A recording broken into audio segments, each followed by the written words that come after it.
ನಮಸ್ತೆ. ನಮ್ಮ ಕಾನೂನು ಅಕಾಡೆಮಿ ಟೀಮ್ ಕಡೆಯಿಂದ ಲಾಸ್ಟ್ ವಿಡಿಯೋದಲ್ಲಿ ನಾವು ಕಂಟಿನ್ಯೂಟಿ ಮಾಡ್ತಾ ಇದ್ದ ಹಾಗೆ ನೇಚರ್ನ ಕಲಿತಾ ಇದ್ವಿ ಅಲ್ವಾ? ನೇಚರ್ನ ಕಲಿತಾ ಇದ್ವಿ. ಯಾವ್ದರ ನೇಚರ್ನ ಕಲಿತಾ ಇದ್ವಿ ನಾವು? ಸೊಸೈಟಿಯ ನೇಚರ್ನ ಕಲಿತಾ ಇದ್ವಿ. ನಾನು ಲಾಸ್ಟ್ ವಿಡಿಯೋದಲ್ಲಿ 4 ಪಾಯಿಂಟ್ ಹೇಳ್ತೀನಿ ಅಂತ ಹೇಳಿದೆ. But due to lack of time ನಾನು ಕಂಟಿನ್ಯೂ ಮಾಡಿದೆ. ನೆಕ್ಸ್ಟ್ ಇದನ್ನ ಒಂದು ಇಂಟ್ರೊಡಕ್ಷನ್ ಹೇಳಿ ಡೆಫಿನೇಷನ್ ಹೇಳಿ ಕ್ಲೋಸ್ ಮಾಡಿದ್ದೆ. ಸೊ ಇದೆಲ್ಲ ಆಗಿದೆ. ಇಷ್ಟಿಷ್ಟೆಲ್ಲ ಪಾಯಿಂಟ್ ಹೇಳಿದೀನಿ. ಆಮೇಲೆ ಡೆಫಿನೇಷನ್ ಕೂಡ ಎಕ್ಸ್ಪ್ಲೈನ್ ಮಾಡಿದೀನಿ.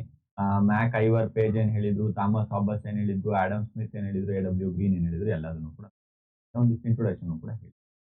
ಸರಿ, ಇವತ್ತಿನ ವಿಡಿಯೋದಲ್ಲಿ ಸ್ಟಾರ್ಟ್ ಮಾಡೋಣ. Nature of Indian society. ಯಾರ್ಯಾರು ಹಳೆ ವಿಡಿಯೋ ನೋಡಿಲ್ಲ ದಯವಿಟ್ಟು ನೋಡ್ಕೊಂಡು ಬಂದು ಇದನ್ನ ನೋಡಿ.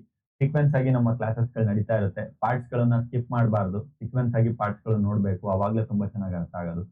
ನೇಚರ್ ಆಫ್ ಇಂಡಿಯನ್ ಸೊಸೈಟಿ ಅನ್ನುವಂಥದ್ದನ್ನ ಇವತ್ತು ನಾವು ಸ್ಟಾರ್ಟ್ ಮಾಡೋಣ. ಇದರಲ್ಲಿ ನಾವು ಸ್ಟಾರ್ಟ್ ಮಾಡ್ತಾ ಇದ್ರೆ ಜಿಯೋಗ್ರಫಿಕಲ್ ಫ್ಯಾಕ್ಟರ್ಸ್ ಅಂತ ಇದೆ, ಭೌಗೋಳಿಕ ಅಂಶಗಳಿದೆ. ಈ ಜಿಯೋಗ್ರಫಿಕಲ್ ಫ್ಯಾಕ್ಟರ್ಸ್ ಗಳು ಏನಿದೆ, ಇದನ್ನ natural boundaries provide the geographical factors. Very simple sir. Geographical factors ಅಂತಂದ್ರೆ ಇಂಡಿಯಾ ಇದೆ ಅಲ್ವಾ?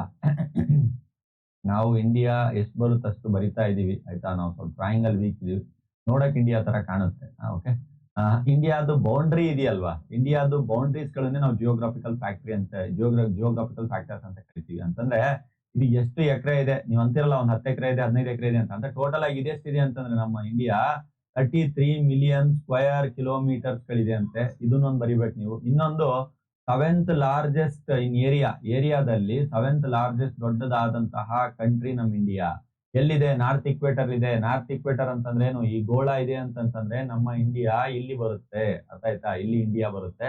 ಇದನ್ನ ನಾರ್ತ್ ಇಕ್ವೇಟರ್ ಅಂತಾರೆ, ಇದನ್ನ ಸೌತ್ ಇಕ್ವೇಟರ್ ಅಂತಾರೆ. ಮಿಡ್ಲ್ ಒಂದ್ ಲೈನ್ ಹೋಗಿದೆ. ನಾನು ಹೇಳ್ತಾ ಇರೋದು ಇದನ್ನ ಭೂಮಿ ಚಿತ್ರ ಬರ್ದಿದ್ದೀನಿ. ಭೂಮಿಯಲ್ಲಿ ನಮ್ ಇಂಡಿಯಾ ಈ ತರ ಬರುತ್ತೆ ಅಂದ್ರೆ ನಾರ್ತ್ ಅಲ್ಲಿ ಇದೆ ಅಂತ ಹೇಳ್ತಾ ಇದ್ದಾರೆ. ಇದೆಲ್ಲ ಗೊತ್ತಿರೋಂಥದ್ದೇ, ಸ್ಕೂಲ್ ಲೆವೆಲ್ ಇಂದ ನೋಡ್ಕೊಂಡು ಬಂದಿರೋ. ಮತ್ತೇನ್ ಇದು ನಾನು ರಿಪೀಟ್ ಆಗಿ ಹೇಳಿ? ಇದೆಲ್ಲ ಇದೆಲ್ಲ ಎಲ್ಲಾ ಕಾನ್ಸೆಪ್ಟ್ ಸ್ಕೂಲ್ ಲೆವೆಲ್ ಇಂದ ನೋಡ್ತಾ ಬಂದಿದ್ದೀರಾ. ಆಮೇಲೆ ಸೌತ್ ಏಷ್ಯಾದಲ್ಲಿ ಇದೆ ಅಂತ ಹೇಳ್ತಾ ಇದ್ದಾರೆ. ಇದೆಲ್ಲ ಏಷ್ಯಾ ಬರುತ್ತೆ ಇಲ್ಲಿ. ಇದ್ರಲ್ಲಿ ನಾವು ಸೌತ್ ಏಷ್ಯಾದಲ್ಲಿ ಇದೀವಿ, ನಾರ್ತ್ ಏಷ್ಯಾದಲ್ಲಿ ಬೇರೆ ಬೇರೆ ಇದೆ. ಆತರ ಸೌತ್ ಏಷ್ಯಾ, ನಾವೆಲ್ಲ ಏಷ್ಯಾ ಇದ್ರಲ್ಲಿ ಇರುವಂತದ್ದು, ಏಷ್ಯಾದಲ್ಲಿ ನಮ್ಮ ಇಂಡಿಯಾ ಅನ್ನುವಂಥದ್ದು ಒಂದು ಪಾರ್ಟ್ ಇದೆ. ಇಷ್ಟು ಜಿಯೋಗ್ರಾಫಿಕಲ್ ಫ್ಯಾಕ್ಟರ್. ಜಿಯೋಗ್ರಾಫಿಕಲ್ ಫ್ಯಾಕ್ಟರ್ ತುಂಬಾ ಸಿಂಪಲ್ ಸರ್. ಇಂಡಿಯಾ ಎಲ್ಲಿದೆ, ಎಷ್ಟನೇ ಸ್ಥಾನದಲ್ಲಿದೆ, ಎಷ್ಟು ಸ್ಕ್ವೇರ್ ಮೀಟರ್ ಇದೆ, ಏನೇನ್ ಕತೆ ಅನ್ನುವಂಥದ್ದು ಬರೆಯೋದಷ್ಟೇ ಆಯ್ತಾ. ಇಂಡೋ ಆಸ್ಟ್ರೇಲಿಯನ್ ಪ್ಲೇಟ್ ಅನ್ನುವಂಥದ್ದು ಏನಿದೆಯಲ್ಲ, ನಾರ್ತನ್ ಪ್ಲೇಟ್, ಅದರಿಂದ ನಾವು ಫಾರ್ಮ್ ಆಗಿದ್ದೀವಿ. ಇದು ಪ್ಲೇಟ್ ಟೆಕ್ಟಾನಿಕ್ಸ್ ಅನ್ನುವಂತ ಒಂದು ಇದಿದೆ, ಜಿಯೋಗ್ರಾಫಿಕಲ್ ಫ್ಯಾಕ್ಟರ್ ಇದೆ. ಅಷ್ಟೊಂದು ನಾನು ಡೀಪಾಗಿ ಹೋಗಲ್ಲ, ಜಿಯೋಗ್ರಫಿಗೆ ಅಷ್ಟೊಂದು ಹೋಗೋದಿಲ್ಲ ನಾನು. ಬೇಸಿಕ್ ಆಗಿ ನಿಮಗೆ ಜಿಯೋಗ್ರಾಫಿಕಲ್ ಫ್ಯಾಕ್ಟರ್ ಏನೇನ್ ಬರಿಬೇಕು, ಎಷ್ಟು ಲೆಂತ್ ಇದೆ, ಎಷ್ಟು ಲಾರ್ಜೆಸ್ಟ್ ಇದೆ, ಎಷ್ಟು ಸ್ಕ್ವೇರ್ ಕಿಲೋಮೀಟರ್ ಇದೆ, ನಮ್ಮ ಗೋಳದಲ್ಲಿ ನಮ್ಮ ಏನಾದ್ರೂ ನಾವು ಇದನ್ನ ಏನು ಭೂಮಿ ಅಂತ ಕರಿತೀವಿ, ಅರ್ಥ ಅಂತ ಏನ್ ಕರಿತೀವಿ, ಅದ್ರಲ್ಲಿ ನೀವೇನಾದ್ರೂ ನೋಡಿದ್ರೆ ಎಲ್ಲಿ ಕಾಣ್ತಾ ಇದೆ ನಮ್ಮ ಭೂಮಿ, ಅದ್ರಲ್ಲಿ ಆತರ ಎಲ್ಲ ಒಂದು ಕಾನ್ಸೆಪ್ಟ್ ನೀವು ಬರೀರಿ. ಇವನ್ ಚಿತ್ರಗಳನ್ನ ಬರ್ದ್ಬಿಟ್ಟು ತೋರಿಸ್ತೀರಾ ಅಂತಂದ್ರೆ ಎಕ್ಸಾಮ್ ಅಲ್ಲಿ ವೆಲ್ ಅಂಡ್ ಗುಡ್, ತುಂಬಾ ಚೆನ್ನಾಗಿ ಒಳ್ಳೆ ಆನ್ಸರ್ ಬೀಳುತ್ತೆ. ನಾನೇನ್ ಚಿತ್ರ ಬರ್ದಿದ್ದೀನಿ ಇದೇ ತರ ಡ್ರಾಯಿಂಗ್ಸ್ ಗಳನ್ನ ಬರ್ದ್ಬಿಟ್ಟು ನೀವು ಎಕ್ಸ್ಪ್ಲೈನ್ ಮಾಡಕ್ ಟ್ರೈ ಮಾಡಿ, ಅದು ಕೂಡ ಏನ್ ಸಮಸ್ಯೆ ಇಲ್ಲ. ಇದು ಜಿಯೋಗ್ರಾಫಿಕಲ್ ಫ್ಯಾಕ್ಟರ್. ಆಮೇಲೆ ಯುನಿಟಿ ಅಂಡ್ ಡೈವರ್ಸಿಟಿ, ಇದು ತುಂಬಾ ಇಷ್ಟವಾದಂತಹ ಕಾನ್ಸೆಪ್ಟ್ ನನಗೆ ಎಕ್ಸ್ಪ್ಲೈನ್ ಮಾಡ್ಲಿಕ್ಕೆ. ಯುನಿಟಿ ಅಂಡ್ ಡೈವರ್ಸಿಟಿ ಅಂತಂದ್ರೆ ಏನು ಅಂತಂದ್ರೆ ಡಿಫ್ರೆಂಟ್ ಇದಿದೆ ಆಯ್ತಾ. ಯುನಿಟಿಯಲ್ಲಿ ಡಿಫ್ರೆಂಟ್ ಒಂದು ಫ್ಯಾಕ್ಟ್ಸ್ ಗಳಿದೆ ಅಂತಂದ್ರೆ ಯಾವ ತರ ಹೇಳ್ತಾ ಇದ್ದೀನಿ ಅಂತಂದ್ರೆ, ಒಂದು ಸುಮಾರು ಭಾಷೆಗಳು, ಸುಮಾರು ಜಾತಿಗಳು, ಸುಮಾರು ಧರ್ಮಗಳು, ಸುಮಾರು ಮರ ಗಿಡ, ವಾತಾವರಣ, ನೇಚರು, ಮರುಭೂಮಿ ಇದೆ, ಶೀತ ಪ್ರದೇಶ ಇದೆ, ಪ್ರವಾಹದ ಪ್ರದೇಶ ಇದೆ, ಫುಲ್ ಕಾಡಿದೆ, ಫುಲ್ ಬರಡು ಭೂಮಿ ಇದೆ, ಮತ್ತೆ ಪ್ರತಿ ಧರ್ಮದವರು ಇದ್ದಾರೆ. ಎಲ್ಲದೂ ಕೂಡ ಸೇರಿಸ್ಕೊಂಡು ಒಂದ್ ಕಡೆ ಜೀವನ ಮಾಡ್ತಿರುವಂತಹ ದೇಶ ನಮ್ದು.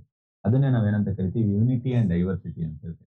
ನೋಡೋಣ ಇದ್ರ ಬಗ್ಗೆ ಎಕ್ಸ್ಪ್ಲನೇಷನ್ ಏನಾದ್ರು ಬರೀತೀರಾ ಅಂತಂತಂದ್ರೆ, ವರ್ಲ್ಡ್ ಪಾಪ್ಯುಲೇಷನ್ ಅಲ್ಲಿ 2.4% ಅಷ್ಟು ನಾವು ಲ್ಯಾಂಡ್ ನ ನಾವು 2.4% ಅಷ್ಟು ಕವರ್ ಮಾಡಿದೀವಿ ಅಂತಂದ್ರೆ, ಈಗ ಅಸ್ಯೂಮ್ ಮಾಡ್ಕೊಳ್ಳಿ ಇಡೀ ಪ್ರಪಂಚ ಇದೆ ಆಯ್ತಾ. ಈ ಪ್ರಪಂಚದಲ್ಲಿ ಇರುವಂತ ಎಲ್ಲಾ ದೇಶಗಳಲ್ಲಿ 2.4%, 100% ಇಡೀ ಪ್ರಪಂಚ ಅಂತ ನಾವು ಅನ್ಕೊಂಡ್ರೆ, ವರ್ಲ್ಡ್ ಅನ್ಕೊಂಡ್ರೆ, ಅದರಲ್ಲಿ 2.4% ಅಷ್ಟು ಭೂಮಿ ನಮ್ದಿದೆ.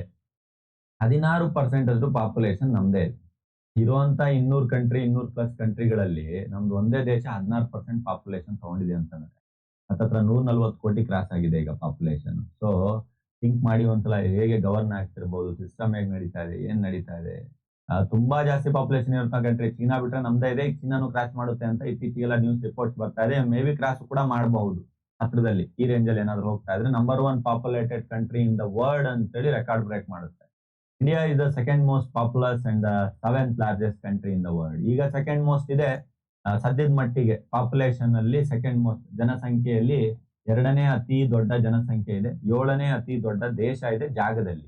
ಆಯ್ತಾ. ಆಮೇಲೆ ಹಿಸ್ಟ್ರಿ ಸ್ಪ್ಯಾನಿಂಗ್ 5,000 ವರ್ಷಗಳ ಹಿಂದಿನ ಹಿಸ್ಟ್ರಿ ಇದೆ, ಜನ ಹ್ಯಾಬಿಟೇಷನ್ ಮಾಡಿರುವಂತದ್ದು, ವಾಸವಾಗಿರುವಂತದ್ದು. 3000 ವರ್ಷಗಳ ಹಿಂದೆ ಕ್ರಿಶ್ಚಿಯನ್ ಹಿಸ್ಟ್ರಿ ಇದೆ, 2000 ವರ್ಷಗಳ ಹಿಂದಿನ ಹಿಸ್ಟ್ರಿ ಇದೆಲ್ಲದೂ ಕೂಡ ನಂತರದಲ್ಲಿ ಅಂತಂದ್ರೆ ಈಗೇನ್ 2025 ದಲ್ಲಿ ಇದೀವಿ, ಬಿಫೋರ್ ಕ್ರಿಸ್ಟ್ ಒಂದು 3000 ವರ್ಷಗಳಿದೆ, ಆಫ್ಟರ್ ಕ್ರಿಸ್ಟ್ ಒಂದು 2000 ವರ್ಷಗಳಿದೆ ಅಂತ ಹೇಳ್ತಾ ಇದ್ದಾರೆ. It has the cultural heritage handed down the immigrant Aryans. ಇದನ್ನ ಏನ್ ಹೇಳ್ತಾ ಇದ್ರೆ ಅಂತಂದ್ರೆ ಇಲ್ಲಿನ ಕಲ್ಚರು ಆರ್ಯನ್ಸ್ ಕಡೆಯಿಂದ ಬಂದಿದೆ ಅಂತ ಹೇಳ್ತಾ ಇದ್ದಾರೆ. ಆರ್ಯನ್ಸ್ ಅಂತಂತಂದ್ರೆ ಮೂಲತಃ ನಾವೆಲ್ಲ ದ್ರಾವಿಡಿಯನ್ಸ್. ನಮ್ಮ ಸೌತ್ ಅಲ್ಲಿ ಏನ್ ನಾವೆಲ್ಲ ಇದೀವಲ್ಲ, ನಮ್ಮನ್ನೆಲ್ಲ ದ್ರಾವಿಡಿಯನ್ಸ್ ಅಂತಾರೆ.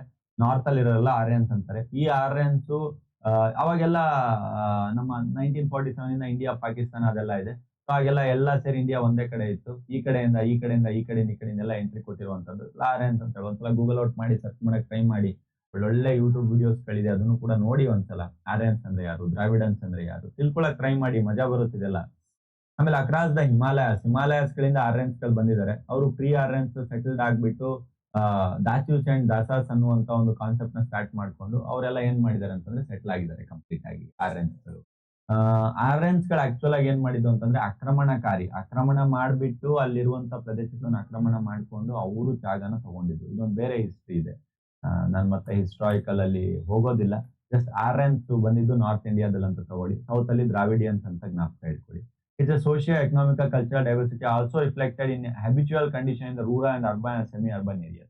ಇದು ಹೇಳ್ತಾ ಇದೆ ಸೋಷಿಯಲ್ ಆಗಿರ್ಬೋದು, ಎಕನಾಮಿಕಲ್ ಆಗಿರ್ಬೋದು, ಕಲ್ಚರ್ ಆಗಿರ್ಬೋದು, ಸಾಮಾಜಿಕ, ಆರ್ಥಿಕ ಮತ್ತು ಸಾಂಸ್ಕೃತಿಕ ಎಲ್ಲಾ ವೈವಿಧ್ಯತೆಗಳು ನಮ್ಮ ಗ್ರಾಮೀಣ ಪ್ರದೇಶದಲ್ಲಿ, ಅರೆ ಗ್ರಾಮೀಣ ಪ್ರದೇಶದಲ್ಲಿ ನಾವು ನೋಡ್ಬೋದು ಅಂತ ಹೇಳ್ತಾ ಇದೆ. ಡಿಸ್ಪೈಟ್ ಆಫ್ ದಿಸ್ ಡೈವರ್ಸಿಟೀಸ್, ಈ ಡೈವರ್ಸಿಟೀಸ್ ಗಳನ್ನು ಕೂಡ ಬಿಟ್ಟು it's observe that about the India is there is a unity of the diversity. Mean that ಡೈವರ್ಸಿಟಿಗಳಲ್ಲೇ ಯೂನಿಟಿ ಆಫ್ ದ ಡೈವರ್ಸಿಟಿ ಯಾವ ತರ ಇದೆ ಅನ್ನುವಂಥ ಕಾನ್ಸೆಪ್ಟ್ ಎಕ್ಸ್ಪ್ಲೈನ್ ಮಾಡಕ್ ಹೋಗ್ತಾರೆ. Become the part of India self identity. So unity of the diversity ಇರೋದಕ್ಕೋಸ್ಕರನೇ self ಒಂದು ಐಡೆಂಟಿಟಿನ ಕ್ರಿಯೇಟ್ ಮಾಡಿದೆ ಆಲ್ ಓವರ್ ವರ್ಲ್ಡ್ ಅಲ್ಲಿ.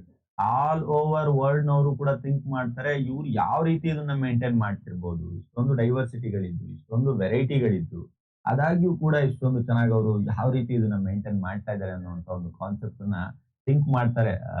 ನಮ್ಮ ಇಂಡಿಯನ್ ಸೊಸೈಟಿಯಲ್ಲಿ ಸಿಸ್ಟಮ್ ನಲ್ಲಿ ಥಿಂಕ್ ಮಾಡ್ತಾರೆ, ಯಾವ ತರ ಇವರು ಇದನ್ನ ಮಾಡ್ತಾ ಇರ್ಬೋದು ಅಂತ. ಇದು ಚೆನ್ನಾಗಿರುವಂತ ನಮ್ಮ ಸಿಸ್ಟಮ್ ಇದು. ಸೊ ಇದು ಯೂನಿಟಿ ಅಂಡ್ ಡೈವರ್ಸಿಟಿ ಬಗ್ಗೆ ಬರೀತಾರೆ. ಆಫ್ಟರ್ ದಟ್ ರಿಲಿಜಿಯಸ್ ಫ್ಯಾಕ್ಟರ್ ಅಂತ ಬರುತ್ತೆ. ತುಂಬಾ ಹೇಳಕ್ ಆಗದೆ ಇರುವಂತ ಕಾನ್ಸೆಪ್ಟ್, ಒಂದು ಹೇಳ್ಬಹುದಾದಂತ ಕಾನ್ಸೆಪ್ಟ್. ಹೇಳಕ್ ಆಗದೆ ಇರುವಂತ ಕಾನ್ಸೆಪ್ಟ್ ಧರ್ಮದಲ್ಲಿ ನಡೆಯುವಂತ ಮಧ್ಯದಲ್ಲಿ ಜಗಳಗಳು, ಅನಾವಶ್ಯಕ ಜಗಳಗಳು, ಅದು ಹೇಳಕ್ ಆಗದೆ ಇರುವಂತ ಕಾನ್ಸೆಪ್ಟ್. ಏನ್ ಬೇಕು ಸರ್ ಎಲ್ರಿಗೂ ನೆಮ್ಮದಿ, ಶಾಂತಿ, ಒಳ್ಳೆಯ ಒಂದು ಭಾವ ಗುಣ ಇದೆಲ್ಲ ಇತ್ತು ಅಂದ್ರೆ ಮುಗ್ದೋಯ್ತಲ್ವಾ, ಸತ್ಯ ಶಾಂತಿ ಇದೆಲ್ಲ ಮುಗ್ದು.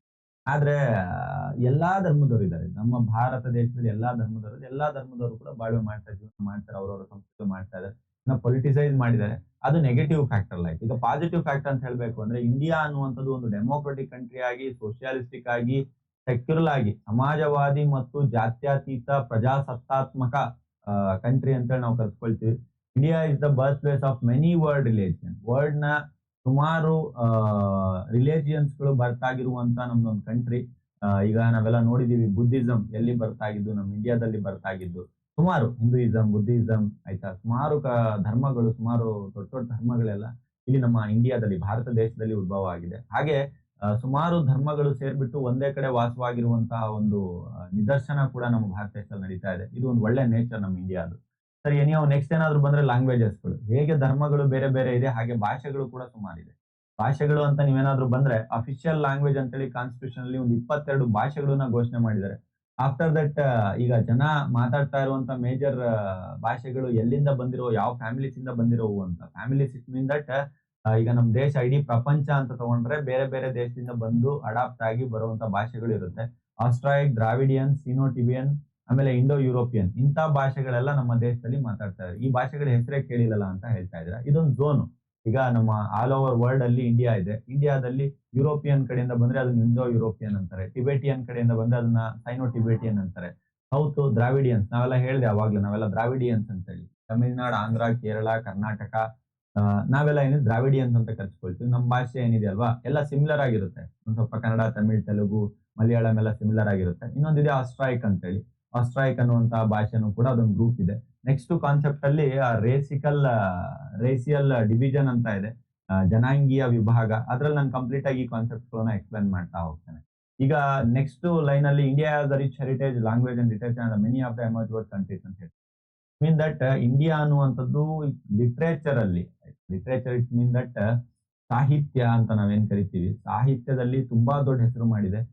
ಅಷ್ಟೇ ಒಳ್ಳೊಳ್ಳೆ ಬುಕ್ಸ್ ಗಳನ್ನು ಕೊಟ್ಟಿದೆ. ನಳಂದ ಯೂನಿವರ್ಸಿಟಿ ಕೇಳಿರ್ಬೋದು, ಅದನ್ನ ಸುಮಾರು ದೊಡ್ಡ ಯೂನಿವರ್ಸಿಟಿ ನಳಂದ ಯೂನಿವರ್ಸಿಟಿ ಅಂತ.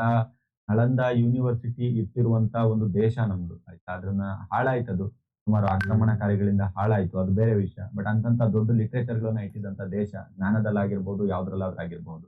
Next, as per the 2011 census, there are as and many 122 languages and 234 mother languages in the country. Over the 10,000 people in the each of this language. ಅಂದ್ರೆ 2011ರ ಪ್ರಕಾರ ನಮ್ಮ ಭಾರತ ದೇಶದಲ್ಲಿ 122 ಲ್ಯಾಂಗ್ವೇಜಸ್ ಗಳಿದೆ ಅಂತೆ. ಸೊ 234 ಲ್ಯಾಂಗ್ವೇಜಸ್ ಮದರ್ ಟಂಗ್ ಇದೆ. So ಇದು ಲೆಕ್ಕಾಚಾರ ಸಿಕ್ಕಿರುವಂತವಷ್ಟೇ. ಲೆಕ್ಕಾಚಾರ ಸಿಗದೆ ಇರುವಂತಾದ್ರೆ 300+ 400+ ಲ್ಯಾಂಗ್ವೇಜ್ ಗಳಿರುತ್ತೆ. ನಮ್ಮ ಕರ್ನಾಟಕದಲ್ಲೇ ಎಷ್ಟೋ ಒಂದಿಲ್ಲ ಅಂದ್ರೂ ಕೂಡ 40-50 ಲ್ಯಾಂಗ್ವೇಜ್ ಗಳು ಮಾತಾಡ್ತಾರೆ, ಅಷ್ಟು ಲ್ಯಾಂಗ್ವೇಜ್ ಗಳಿದೆ. ಇಡೀ ಭಾರತದಲ್ಲಿ ಓಡಾಡಿದ್ರೆ ಎಷ್ಟು ಮಟ್ಟಿಗೆ ಇರುತ್ತೆ ಅಂತ ಒಂದ್ಸಲ ಯೋಚನೆ ಮಾಡಿ. ಸೊ ಇದಿಷ್ಟು ಇವತ್ತಿನ ವಿಡಿಯೋ. ಮುಂದಿನ ವಿಡಿಯೋದಲ್ಲಿ ಇನ್ನೂ ಕೂಡ ಸುಮಾರು ಪಾಯಿಂಟ್ಸ್ ಗಳಿದೆ. ಒಂದೇ ಸಲ ನಾನು ಲೋಡ್ ಹಾಕ್ತಾ ಇಲ್ಲ ಅಷ್ಟೇ. ಅದೇ ಆನ್ಸರ್ಗೆ ರೇಸಿಯಲ್ ಡಿವಿಷನ್ ಇದೆ ಆಯ್ತಾ, ಜನಾಂಗೀಯ ವಿಭಾಗ. ಇದ್ರಲ್ಲೊಂದು ABCDEF ಅಂತ 5 ಪಾರ್ಟ್ ಇದೆ. ಕ್ಯಾಸ್ಟ್ ಸಿಸ್ಟಮ್ ಇದೆ, ಬ್ರಾಹ್ಮಿನ್ಸ್, ಕ್ಷತ್ರಿಯ, ವೈಶ್ಯ, ಶೂದ್ರ. ಈ ಕಾನ್ಸೆಪ್ಟ್ ನೋಡೋಣ. ಟ್ರೈಬ್ಸ್, ಬುಡಕಟ್ಟು ಜನಾಂಗದವರು, ಇವ್ರ ಬಗ್ಗೆ ಕಲಿಯೋಣ. ಕಲ್ಚರಲ್ ಡಿವಿಷನ್, ಸಾಂಸ್ಕೃತಿಕ ವಿಭಾಗದಲ್ಲಿ ಯಾವ್ಯಾವ ತರ ಡ್ರೆಸ್ಸಿಂಗ್ ಸ್ಟೈಲ್ ಏನು, ಫೋಲ್ಕ್ ಎಲ್ಲ, ಡ್ಯಾನ್ಸ್ ಗೀನ್ಸ್ ಎಲ್ಲ ಇದೆಯಲ್ಲ, ಇದನ್ನು ಕಲಿಯೋಣ.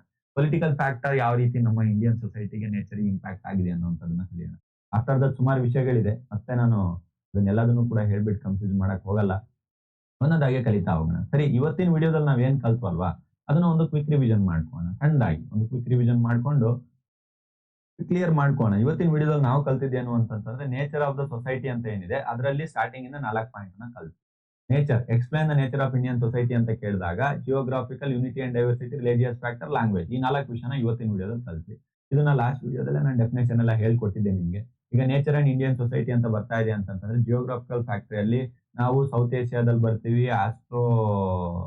ಇದು ಆಸ್ಟ್ರೇಲಿಯನ್ ಪ್ಲೇಟ್ ಅಲ್ಲಿ ನಾವಿಂದ ಡಿವೈಡ್ ಆಗಿರುವಂತದ್ದು. ಆಮೇಲೆ 7th ಲಾರ್ಜೆಸ್ಟ್ ಕಂಟ್ರಿ ನಮ್ದು, 33 ಮಿಲಿಯನ್ ಸ್ಕ್ವೇರ್ ಕಿಲೋಮೀಟರ್ಸ್ ಗಳು ನಾವು ಬೌಂಡ್ರಿನ ಕ್ಯಾಚ್ ಮಾಡಿದೀವಿ. ನಾರ್ತ್ ಇಕ್ವೆಟರ್ ಬರ್ತೀವಿ. ಯುನಿಟಿ ಅಂಡ್ ಡೈವರ್ಸಿಟಿ ಅಂತಂದಾಗ ಡಿಫ್ರೆಂಟ್ ಲ್ಯಾಂಗ್ವೇಜಸ್ ಗಳು, 5,000 ವರ್ಷಗಳ ಹಿಸ್ಟ್ರಿ ಇದೆ. 7th ಲಾರ್ಜೆಸ್ಟ್ 16% ಪಾಪ್ಯುಲೇಷನ್ ಇದೆ. 2% ಲ್ಯಾಂಡ್ ಕವರ್ ಮಾಡಿದೀವಿ. ಆರ್ಯನ್ಸ್, ದ್ರಾವಿಡನ್ಸ್ ಬಗ್ಗೆ ಎಕನಾಮಿಕ್ ಸೋಷಿಯಲ್ ಕಂಡೀಷನ್ಸ್ ಗಳು ಬೇರೆ ಬೇರೆ ಇದೆ, ಅರ್ಬನ್, ಸೆಮಿ ಅರ್ಬನ್ ಅಲ್ಲಿ. ಆಮೇಲೆ ಯುನಿಟಿ ಅಂಡ್ ಡೈವರ್ಸಿಟಿ ಅನ್ನುವಂಥದ್ದು ಯೂನಿಕ್ ಫೀಚರ್ ನಮ್ಮ ಇಂಡಿಯಾದು. ಆಮೇಲೆ ರಿಲಿಜಿಯಸ್ ಫ್ಯಾಕ್ಟರ್ಸ್ ಅಂತ ಬಂದ್ರೆ, ಡೆಮೋಕ್ರೆಟಿಕ್, ಸೋಷಿಯಾಲಿಟಿಕ್, ಸೆಕ್ಯುಲಿಟಿಕ್, ರಿಪಬ್ಲಿಕ್ ಅಂತೇಳಿ ನಮ್ಮ ಕಾನ್ಸ್ಟಿಟ್ಯೂಷನ್ಲೇ ನಾವು ಹೇಳ್ಕೊಂಡು ಯಾವುದೇ ರೀತಿಯಾದಂತಹ ಧರ್ಮನ ನಮ್ಮ ರಾಷ್ಟ್ರ ಹೊಂದಿಲ್ಲ. ನಮ್ಮ ರಾಷ್ಟ್ರ ಹೊಂದಿರುವಂತಹ ಧರ್ಮ ಒಂದೇ, ಕಾನ್ಸ್ಟಿಟ್ಯೂಷನ್ ಅಲ್ಲಿ ಕೊಟ್ಟಿರುವಂತಹ ಧರ್ಮ ಮಾತ್ರ. ಅಂದ್ರೆ ಕಾನ್ಸ್ಟಿಟ್ಯೂಷನ್ ಎಲ್ರಿಗೂ ಕೂಡ ಒಂದು, ಎಲ್ಲರೂ ಕೂಡ ಕಾನ್ಸ್ಟಿಟ್ಯೂಷನ್ ಅಂಡರ್ಲೇ ಹೋಗ್ಬೇಕು. ಯಾವುದೇ ರೀತಿಯಾದಂತಹ ಒಂದು ಧರ್ಮದ ಪ್ರಕಾರ ಹೋಗೋ ಆಗಿಲ್ಲ ಅಂತೇಳಿ ನಾವು ಸಂವಿಧಾನನ ಕ್ರಿಯೇಟ್ ಮಾಡಿದೀವಿ ಅಂತ ಹೇಳಿದೆ. ಆಮೇಲೆ ವರ್ಲ್ಡ್ ರಿಲಿಜಿಯನ್ ಅಂತ ಏನಾದ್ರು ಬಂದಾಗ ಸುಮಾರು ಧರ್ಮಗಳು ನಮ್ಮಲ್ಲಿ ಉದ್ಭವ ಆಗಿದೆ ಅಂತ ಹೇಳಿ. ಲ್ಯಾಂಗ್ವೇಜಸ್ ಗಳ ಬಂದಾಗ ಕಾನ್ಸ್ಟಿಟ್ಯೂಷನ್ ಅಲ್ಲಿ 22 ಲ್ಯಾಂಗ್ವೇಜಸ್ ಗಳಿದೆ.